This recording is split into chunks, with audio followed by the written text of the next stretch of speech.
Here's how to build a shared second brain. This is your data room. And this is why, let's say you're with a bunch of people, your team, and they all are discussing what to do next.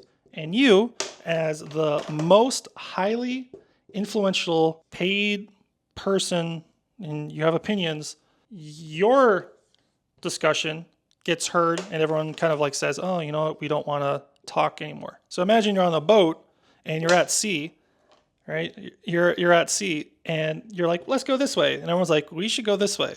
And everyone's guessing. No one has data. They're just arguing. Really, land is this way. But you guys don't have the data or care about looking at the data to get actual truth in the business. So everyone dies at sea just because someone is more charismatic.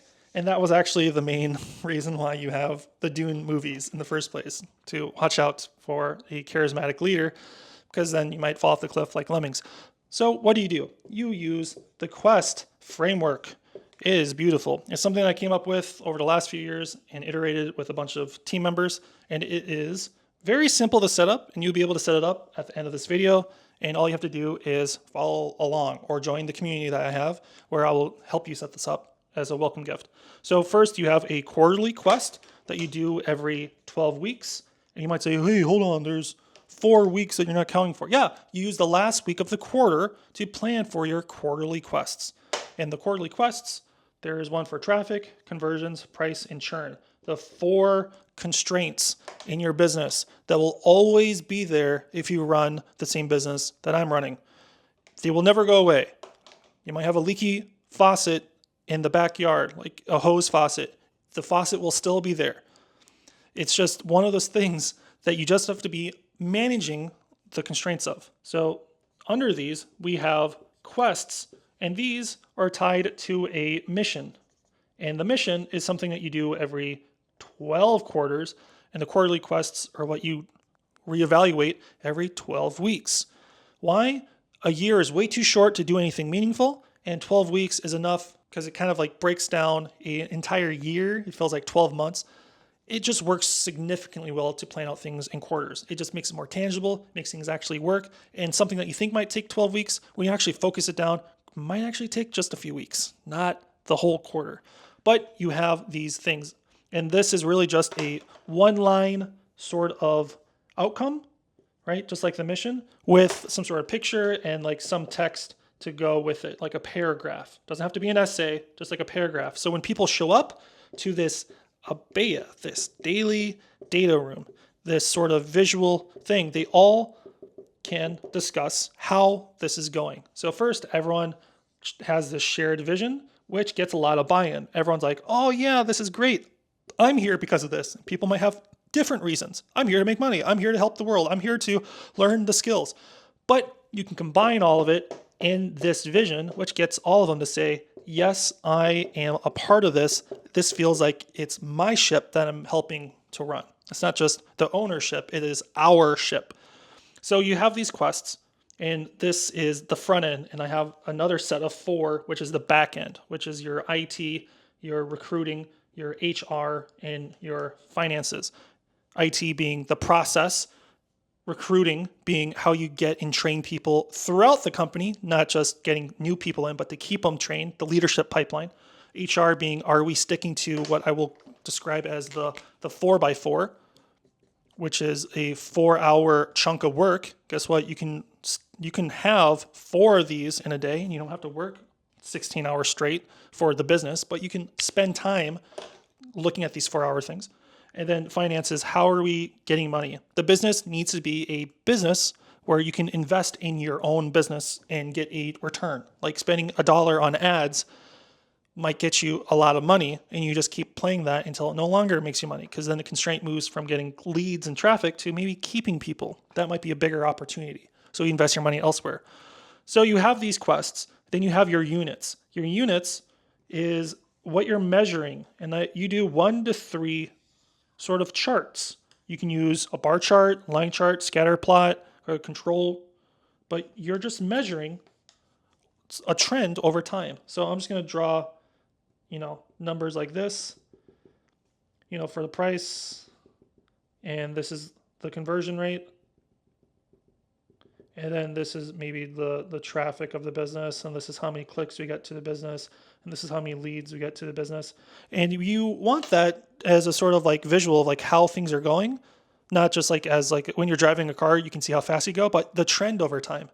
Because then that lets you draw these sort of ambition lines and problem lines. So if something goes below the line that you set out, you can do something about that.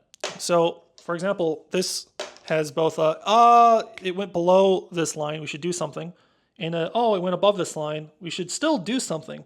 And when you measure it like that, you need to be aware of what happens if it goes above or below too far. Because if it goes below something, which is what a lot of entrepreneurs worry about, they're like, oh, my win rate fell from 30% to 5%. You want to cash that before it's too late.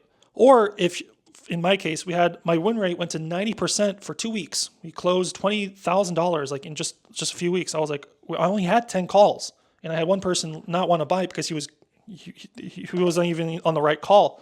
But if I had stopped to say, hey, why did we get to a 90%? We probably would have taken that and stayed doing 90%, or at least, taken what we did in the past. And what I found out was the way that we did our sales script, going from making shit up on the fly to actually following a script where we kind of like meditated before the call, had like a sort of mental checklist of what to do before the call, is what led to that 90%. And it was too late figuring that out, reflecting on it, months later. It was too late. But we measure the things. And when something becomes an issue, we can at least be notified and say, oh, this right here, our close rate went fine, and then it fell down, and you can ask why. And it's that variability in this measurement allows you to diagnose what the problem is and how to solve it, but why and what caused it. And that gets you to the root causes that I'll talk about later. But when you identify that and you bring it back online or bring it back to be on track, it just helps everyone be like, oh, there's no drama in the company except for this. Seems like this churn rate is going higher and higher and higher. What's causing that? And that brings us to this sort of planning that you would do every 90 days, but also sort of the solutions, right? This is the efforts, and then this is solving the problems in the system, and you have like these tasks that you do. So let's build out the rest of the BEA. So when you're planning this out, what I have is these 12-week cycles split by these months, right? You might measure in months. I measure everything in weeks. I don't even use months in my business. They're just weeks. So month 1, month 2, month 3, and then I have months 1, 2, 3, 4, 1, 2, 3, 4, 1, 2, 3, 4, right? And then to get to this or to fix this, we might plan this and say we have this task that we have to do, this project that we have to do, and then in a few more weeks we'll have this project and then this project. We think that this will take 2 weeks, this might take 4 weeks, this might take 4 weeks. That's what it looks like to me. And then you'll have the next quarter, and then the third quarter, and then future would be like this is the next, like the next part of the year. So I find that this kind of like flows, and you're really focusing on this while you're paying attention to the future. And then you have like this nice to have thing to say, you know what? A lot of people might say, you know what, I want to do this next quarter. I want to do this next year. It allows people to say, you know what, I get to control how the business kind of thinks. This might be really important later, but we can kind of plan for that week by week.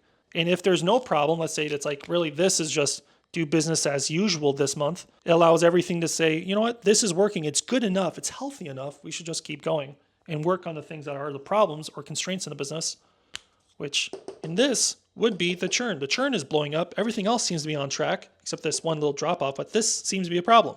Maybe it's like half the people are unsubscribing than what they were last week or last month. It's just people are leaving. Why? So it would make sense that there's some things to do other than, keep the business working as usual, right? And then there's all this stuff that's getting planned. And with that, we come to sort of the problem solving and the system that we want to build out, like this sort of ideal path that we want the customer to take. So you might be familiar with a process map. I use it nonstop. We work out of this all of the time. So imagine that there's a bunch of stuff a bunch of tasks that you do in order, like a chain of tasks. And this is in order of where the customer goes. So they might see content, they see the content, they fill out a form, or they join the community, they get messaged to get on the call, and then they come into the program. After the call, they say, yes, I want this. Then you onboard them, you set it up, and then you make sure that they follow the program by consuming the program. It makes it so much easier when you have at a high level, and each of these has their own whiteboard separate to go down into all the details. These are just like the fine steps. So for content, it might be like coming up with ideas, scripting it, recording it, and posting it, or editing it and then posting it. But then you realize, hey, this part here seems to be the constraint. We have a bunch of scripts, a bunch of ideas, but we have like 100 things that are like a work in progress, and this isn't really going as much as we can. This is piling up, and we're stuck here. We're only publishing maybe one or nothing. There seems to be a constraint somewhere between these 2 points, and it makes it very easy to sort of diagnose and permanently put up and say, hey, there's this constraint right here. And depending on where it is or how big it is, it could be the entire system's bottleneck. And people use constraints and bottlenecks inappropriately. They don't really know what it means. I'm going to draw a pipeline, and a balanced sort of flow would be like, you have flow that comes in and you have the capacity. So a pipeline would have water that flows in, and then it goes through the pipeline and it comes out.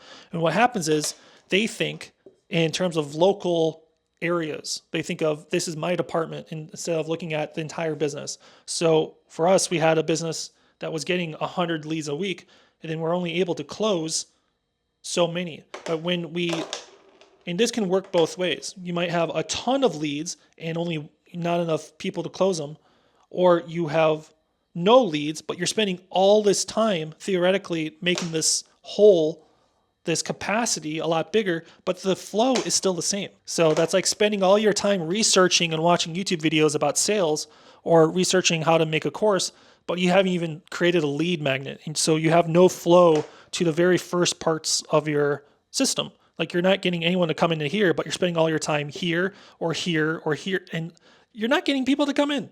And that's been like my biggest sort of breakthrough, is like, just be reminded on what to do. How is it going? What's the planning? Like, how is it going? Where in the business, the tactics of where it is. And then this last part is you iterate. And this is the only part of the entire board that is not team-based. It's just one-to-one. So whoever's the team member, this brings us to this last part here. Whoever's the team member here has this sort of one-to-one conversation, and we just iterate using the core focusing questions. Like, where is the problem? What are the steps that you're taking to break through the problem? What are you going to do next? And when will you figure out when it worked or not? Right? And you're just having a one-on-one conversation with whoever's the team's expert. So this guy might be working with the hippo, right? But now the hippo is coaching the person. The person's like, I think I want to go this way. And the guy goes, okay, how do you know? Like, why do you want to go that way? It's like, oh, because this is the bottleneck of the entire company, or the bottleneck of my area, and I want to make sure it works. And it's like, great, what are you going to do next? Well, I think I'm going to go do this block of time, right? I'm going to have a to-do, a work in progress, and done. So a whip, work in progress, and then done. And I'm going to go work on that. Great. And then the coach will go talk with the next person. And this might be even like a 1 or 2 or 3 or 5 minute conversation, and say, cool, what are you going to do here? It's like, well, the next step is I have this constraint here that I want to do. It's like, great. If you fix that, will it help the company make more money? No. Okay. Maybe that's not the right thing to work on. What is the thing in this entire business that you could work on? And then they might say, actually, it's not even in my departments. It's this bottleneck up here. Yes, that's right. You should go work on that. What can you do to break this? And this part here, this to-do, is not necessarily tied to the department or the person managing that team, but to solve the bottleneck in the business. So in this example, we had a bunch of like ideas and planning in here. So then this person can say, hey, I'm going to work on this. This person might say, oh, I can work on that. And then this person can say, oh, maybe I can work on this. And then this person can say, oh, maybe I'll work on this. And then by the end of this cycle, all of these things get completed. Right? This is my little checkbox. All these things get completed. Right? They get moved to this work in progress, and then they get completed. Right? It gets moved. So I'm just going to pretend like they were planning it, and then they were doing it. They brought it to the middle, and then they slid it over for it to be done. And now it broke the bottleneck. It, when they're controlling for this, it now came back down. Now I can say, oh my God, we fixed it. Now where's the constraint? And it always changes, but the bottlenecks and constraints areas don't change. It's just where it currently is will move around. And then you end up with all these things. The one thing is not to have one person do all of the things, because then it will take longer. So if this person is working on all these to-dos and all these people are working locally on their thing, it's not going to grow the business, because the bottleneck is still the bottleneck. So if these guys are optimizing this, you're just opening up the capacity to take on more people, but the flow doesn't change. So everyone's putting in work and you're making no extra money. You're just coming up with stuff, but it feels good. You feel productive. You feel like you're doing a lot of stuff, but you're not making money. And it's by avoiding that problem, avoiding that whole, what should we do? Like charismatic leader saying we should go this way.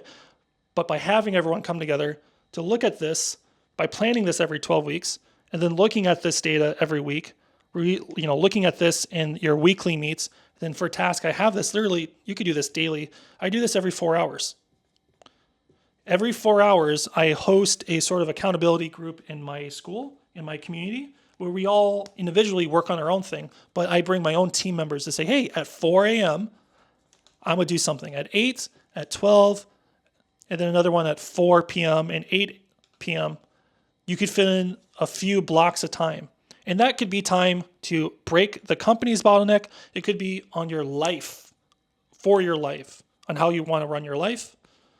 So maybe you have a project that you want to do at home. It could be cleaning up your stuff or reading some books that you wanted to get through. It could be taking your friends out, taking your girlfriend out. It could be taking your significant other out, all these fun things. But this is it. You look at this. You basically look at this every day. You have all the numbers here that make sense. You have the full how the company works and what the company is going to do and what each individual person is doing and what the numbers are. And the goal is to double every 90 days. The goal is to double every 12 weeks with time to spare to hang out and celebrate at the end of every quarter.